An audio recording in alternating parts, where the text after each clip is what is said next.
আসসালামু আলাইকুম দর্শক, কেমন আছো সবাই?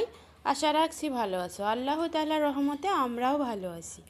আজকে আসলাম আমার মেয়েকে আমি কলমি শাক দিয়ে মাছ রান্না করে খাওয়াবো, তো ভাবলাম এটাও তোমাদের সঙ্গে শেয়ার করা যাক।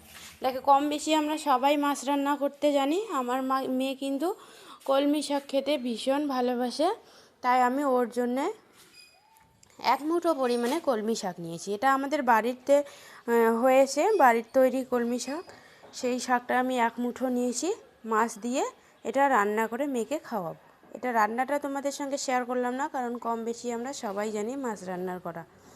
তো এখানে 2 পিস মাছ নিয়েছি, কিছুটা শাক নিয়েছি, আর নিয়েছি কয়েকটা আলুর পিস।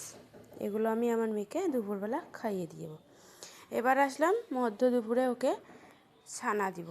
দুধটা গরম করে যেভাবে আমরা নর্মালি ছানা ফেটিয়ে নেই সেরকমভাবেই ছানাটা ফেটাচ্ছি। কিছুটা একটু পরিমাণে লেবু রস দিলাম। লেবুটা দেওয়ার কারণে আমার ছানাটা কিন্তু খুব সুন্দর একটা সেন্ট করছে। ছানার মধ্যে এক্সট্রা পানিগুলো জন্য আমি ছাঁকনিতে করে রেখে দেব। এরপরে একটা বাটিতে করে কিছুটা মিশ্রির গুঁড়ো দিব। আমার ছানাটা রেডি। এবারে এখানে মিষ্টি হওয়ার জন্য একটু তাল মিষ্টির গুঁড়ো দিব। তাল মিষ্টির গুঁড়োটা দিয়ে এটা আমি আমার মেয়েকে খাইয়ে দিব। তো বন্ধুরা, আজকে খুব বেশি একটা ভিডিও শেয়ার করতে পারলাম না, খুবই ব্যস্ত ছিলাম। তার মধ্যেও যতটুকু শেয়ার করার করলাম। ভালো থেকো, সুস্থ থেকো। আমার ভিডিওগুলো যদি ভালো লাগে একটা লাইক করে চ্যানেলটা সাবস্ক্রাইব করে আমার পাশে থেকো।